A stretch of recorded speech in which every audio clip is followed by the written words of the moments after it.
Good afternoon friends, मैं हिमांशु कुमार राय आप लोगों का YouTube channel Rai classes for civil services में स्वागत करता हूं।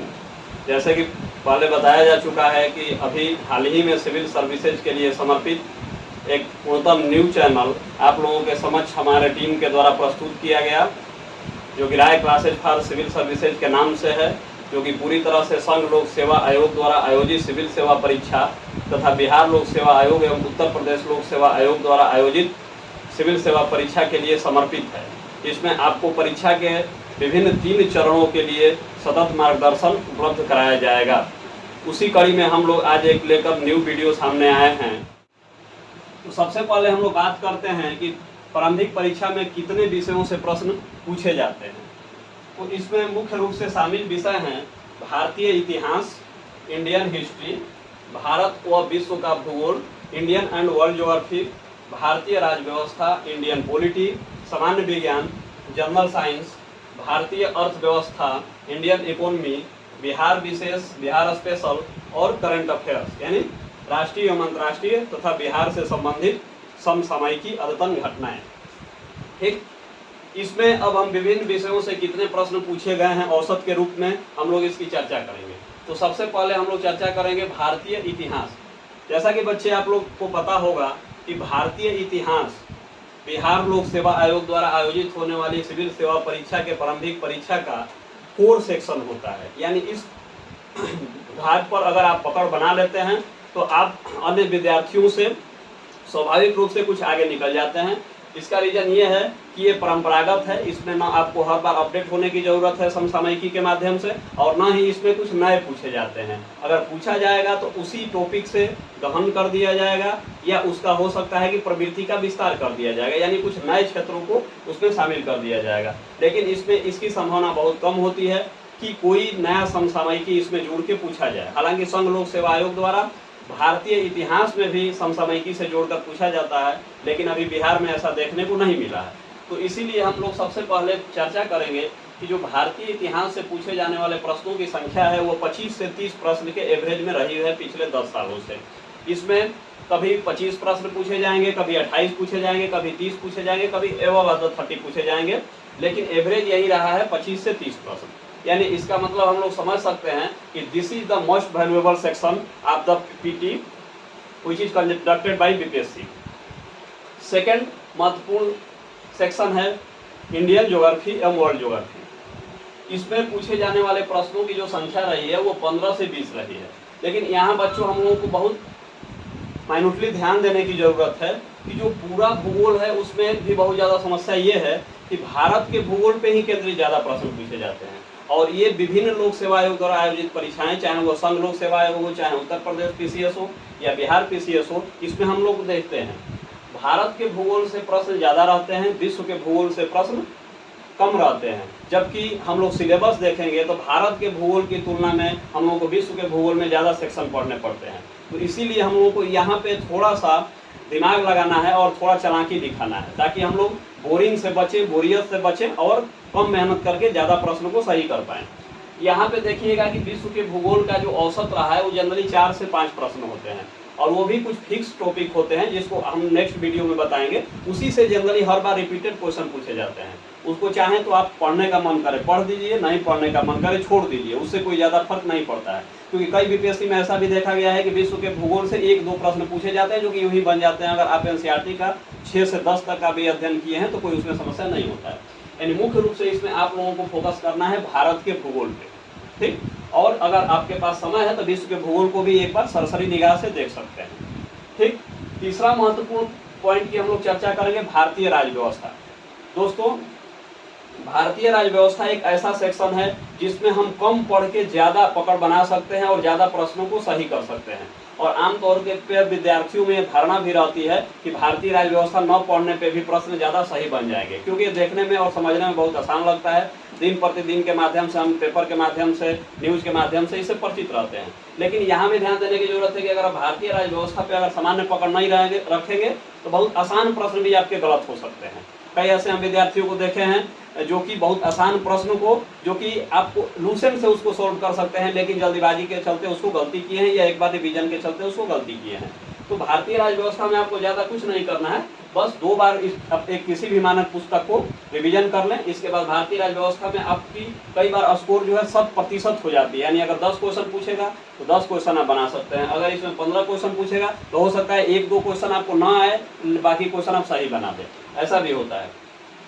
चौथा सेक्शन है सामान्य विज्ञान का। सामान्य विज्ञान मोस्ट स्कोरिंग सेक्शन है बीपीएससी का, क्योंकि इसमें जो प्रश्न पूछने की जो प्रवृत्ति होती है इसकी इस समय सर गहनता भी ज़्यादा बढ़ी है और इसका विस्तार भी ज़्यादा बढ़ी है। यानी कहने का मतलब कि जो क्वेश्चन पूछ रहे हैं उसके लेवल में भी ज़्यादा अंतर आया है और इसको डायमेंशन ऑफ टॉपिक भी बढ़ गया है, यानी नए नए टॉपिक को भी इसमें शामिल किया गया है, जिससे कि पहले प्रश्न कम पूछे जाते थे। जैसे इलेक्ट्रॉनिक्स हो गए, जिससे पहले प्रश्न कम पूछे जाते थे, अब उसको भी शामिल कर रहा है। तो इसमें हम लोगों को जो देखेंगे कि जनरली यह 25 से 35 प्रश्न का एक औसत होता है, जो कि अगर आप 30 प्रश्न भी माने इसको तो हर वर्ष लगभग 30 प्रश्न पूछने की इसमें प्रवृत्ति है। यानी इस सेक्शन को हम लोग छोड़ नहीं सकते हैं। इस सेक्शन पे हम लोगों की महत्वपूर्ण रूप से सतत अभ्यास के माध्यम से पकड़ बनाने की जरूरत है, जो कि पीटी उत्तीर्ण करने की गारंटी प्रदान करेगा। अगला सेक्शन है भारतीय अर्थव्यवस्था। भारतीय अर्थव्यवस्था अभी तक जैसा कि हम लोग कह सकते हैं कि बिहार लोक सेवा आयोग द्वारा आयोजित होने वाली जो विभिन्न सिविल सेवा से संबंधित प्रतियोगिता होती है परीक्षा, उसमें भारतीय अर्थव्यवस्था को सबसे कम वेटेज दिया जाता है। अब हो सकता है इसका क्या कारण है हमको समझ में नहीं आ रहा है, लेकिन बहुत ज़्यादा इसमें डीप जाकर नहीं पूछता है, बहुत ज़्यादा इसमें डायमेंशन भी नहीं होता है और बहुत ज़्यादा जो इसमें क्वेश्चन भी पूछने की प्रवृत्ति नहीं रही है। जनरली इसमें 10 से 12 प्रश्न पूछे जाते हैं, कभी इससे कम भी रहते हैं, और वो प्रश्न ऐसे होते हैं कि जो आप बेसिक एनसीईआरटी के किताब का भी अगर अध्ययन कर रहे हैं या आप लूसेंट जो सामान्य ज्ञान होता है उसके इकोनॉमी को भी अगर सामान्य समझ के अनुसार पढ़ लेते हैं या आप बजट सर्वे और करंट पढ़ लेते हैं तो आपका प्रश्न इससे कंप्लीट होने की संभावना होती है। तो ये सबसे ज़्यादा पीटी में जनरली बीपीएससी के द्वारा उपेक्षित सेक्शन रहा है। हालांकि इसका मतलब ये नहीं है कि इसको छोड़ना है, इसको भी पढ़ना है, लेकिन आप लोगों को इस पर ज़्यादा ध्यान देने की जरूरत नहीं है अन्यथा की अदर के तुलना में। आगे आ गया बिहार विशेष और समसामयिकी। बिहार विशेष जैसा कि कोई भी स्टेट पीसीएस का आयोजन होता है तो जनरली क्या करता है कि अपने स्पेशल यानी उस राज्य की जो विशेष जानकारी होते हैं उससे ज़्यादा प्रश्न पूछे जाते हैं। ये शुक्र है कि बिहार के द्वारा एक एवरेज मेंटेन किया जाता है, नहीं तो उत्तर प्रदेश में तो बहुत कम प्रश्न पूछे जाते हैं और राजस्थान, मध्य प्रदेश, छत्तीसगढ़ में, झारखंड में तो एक बहुत ज़्यादा डीपली आपको पढ़ना पड़ेगा। झारखंड में तो एक स्पेशल के लिए पूरा पेपर होता है। तो इस मामले में बिहार के परीक्षा देने वाले जो विद्यार्थी हैं, चाहे वो बिहार के हो या बिहार के बाहर के हो, इस मामले में बहुत वो धन्य है, आयोग के द्वारा रियायत दी गई है कि आप बिहार विशेष को बहुत ज़्यादा डीपली तो मत पढ़िए, लेकिन उतना पढ़िए जितना एक प्रशासक होने के लिए आपको जानकारी होने की ज़रूरत है। यानी कोई भी एक मानक पुस्तक का आप इसमें अध्ययन कीजिए, उसको 2 से 3 बार रिवीजन कीजिए और उसके क्वेश्चन जो पीछे दिया रहता है उसको अगर अब आप सतत अभ्यास करते हैं तो बिहार विशेष से पूछे जाने वाले 15 से 25 प्रश्नों में से अब 4-5 प्रश्न अगर छूट भी जाए तो आराम से इसमें 18-19 प्रश्न सही कर जाएंगे। आगे जो सेक्शन है समसामयिकी। समसामयिकी में सबसे बड़ी चुनौती यह है, देखने की जरूरत है कि जो बिहार लोक सेवा आयोग द्वारा आयोजित परीक्षाएं हैं उसमें समसामयिकी बहुत ज़्यादा डीप नहीं होता है, लेकिन डायमेंशन ज़्यादा होता है। यानी कहने का मतलब ये है कि आपको इसमें टॉपिक बहुत ज़्यादा पढ़ना पड़ेगा, लेकिन बहुत हल्के तरीका से पढ़ना पड़ेगा। जैसे कि उत्तर प्रदेश पीसीएस हो गया या संघ लोक सेवा आयोग की परीक्षा हो गया, उसमें आपको टॉपिक की संख्या भले ज़्यादा ना रहे, लेकिन जो महत्वपूर्ण टॉपिक है उसको बहुत ज़्यादा गहनता में पढ़ने की जरूरत होती है, क्योंकि उसमें वन लाइनर क्वेश्चन की संख्या कम होती है और कई बार जो है समसामयिकी के सामान्य समझ से नहीं बल्कि विशेष समझ से वहाँ पे प्रश्नों को हल किया जाता है। यहाँ पे अगर समसामयिकी में आप मुख्य रूप से अगर तथ्य को भी सही से पढ़ लेते हैं, कुछ तथ्य को, ये कंसेप्ट को अगर समझ लेते हैं तो आराम से यहाँ समसामयिकी का क्वेश्चन सॉल्व हो जाता है, क्योंकि मैक्सिमम क्वेश्चन जो होता है वन लाइनर और फैक्चुअल होता है। तो इसके लिए आपको बहुत ज़्यादा घबराने की जरूरत नहीं है। कोई भी एक मानक पुस्तक और बहुत पतली पुस्तक का अध्ययन करना है, लेकिन उसको कम से कम 2 से 3 बार रिवीजन करना है, क्योंकि कई बार समसामयिकी के प्रश्न एक ही पुस्तक से आपको दिखेंगे। एग्जाम में आप जाइएगा, आपको लगेगा कि इस क्वेश्चन को मैं कहीं पढ़ा था, लेकिन चूंकि रिवीजन नहीं हुआ, दोहराव नहीं हुआ, उसके चलते वो क्वेश्चन गलत हो जाते हैं। तो इसमें कोई भी एक पतला बुक लीजिए, बहुत मोटा बुक लेने की कोई जरूरत नहीं है। 100 से 200 पेज की जो एक मानक बुक हो, जो प्रचलित हो मार्केट में, और उसको 2 से 3 बार रिवीजन मार लें, काम खत्म हो जाएगा। इस तरह से हम लोग टोटल 150 प्रश्न का ट्रेंड एनालिसिस किए। इसमें भी समसामयिकी में अगर देखा जाएगा तो बिहार स्पेशल समसामयिकी 4 से 5 क्वेश्चन होते हैं। तो आपको बिहार विशेष समसामयिकी भी पढ़ने की जरूरत है, जिसके लिए आप विभिन्न प्रतियोगिता परीक्षाओं के लिए जो अलग अलग प्रकाशन अपने किताब छापते हैं या जो है समसामयिकी जो है लिखते हैं, चाहे वो एडिटोरिया हो गया, स्पीडी हो गया, या कोई भी आप प्रतियोगिता दर्पण हो गया, उससे संबंधित अगर बिहार स्पेशल का बुक आता है उसको आप एक बार लेकर अध्ययन कर लेते हैं। अब इसमें जैसे कि छात्रों हम लोग पूरा एक चर्चा किए विस्तृत लेवल पे कि क्या क्या बिहार के बीपीएससी के प्रारंभिक परीक्षा में पूछे जाने वाले सेक्शन हैं, उसमें प्रश्न पूछने की क्या प्रवृत्ति रही है, प्रश्न पूछने की क्या संख्या रही है, लेकिन ये एक मुख्य रूप से रणनीति का हिस्सा भी नहीं माना जाएगा। अब हम लोग इसको कैसे कम समय में तैयार किया जाए, इस रणनीति पे चर्चा करेंगे। तो देखिए, जैसा कि हम लोग ट्रेंड एनालिसिस से ही देख रहे हैं कि इस समय जो बीपीएससी में प्रश्न पूछे जा रहे हैं, सबसे अगर इसमें ज़्यादा वाले सेक्शन में देखा जाए तो भारतीय इतिहास एक फर्स्ट हो गया, सेकंड हो गया आपको जनरल साइंस सामान्य विज्ञान हो गया, थर्ड हो गया बिहार विशेष, और फोर हो गया समसामयिकी। यानी अगर 4 सेक्शन देखा जाए तो ये 4 को अगर हम 25 से भी औसत लें तो ये 100 क्वेश्चन हो जाते हैं। यानी देखिए, भारतीय इतिहास से 25 से 30 क्वेश्चन, इसमें हम 25 भी अगर एवरेज ले लें, या मान लीजिए कि हम 28 एवरेज ले लें। सामान्य विज्ञान 25 से 35, इसमें अगर हम 30 भी ले लें।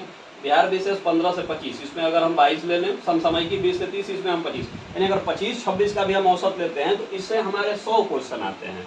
तो अगर टोटल कटअप कितना जाता है अभी वर्तमान में 90 प्लस से अभी ज़्यादा जनरल का कटअप जाने की कोई उम्मीद नहीं है 69 में भी, चाहे कोई कितना भी फॉर्म अप्लाई कर ले संख्या में, या कोई कितना भी गहन अध्ययन कर ले, क्योंकि 1/4 निगेटिव होता है, ई ऑप्शन होता है, जिसके चलते कई बार आप प्रश्न बनाते हैं, घर पे जब आकर मिलाएंगे तो आपको लगेगा कि प्रश्न हमारा सही था लेकिन यहाँ पे गलती हो गया। कई बार क्या होता है कि 2-4 क्वेश्चन आप सही बनाए हैं लेकिन आयोग के जो उत्तर कुंजिका जारी होती है वो भी आपसे डिफर होता है, उसके चलते भी आपके प्रश्नों सही प्रश्नों की संख्या कम हो जाती है। तो इसीलिए कटअप की जो प्रश्नों की संख्या होती रहेगी वो जनरली 90 प्लस या इससे ज़्यादा नहीं जाएगी। तो इसमें देख रहे हैं कि 4 सेक्शन पे ही हम लोग 100 क्वेश्चन को अटेम्प्ट कर रहे हैं, ठीक, मात्र 4 सेक्शन को कंप्लीट करके 100 क्वेश्चन को अटेम्प्ट कर रहे हैं। अगर इसमें 100 क्वेश्चन में से हम लोग अगर 20 क्वेश्चन माइनस भी करिए, यानी 80 क्वेश्चन भी हम लोग को पकड़ में आ जाता है सही, तो 80 तो हमको सिर्फ 4 सेक्शन से मिल रहा है।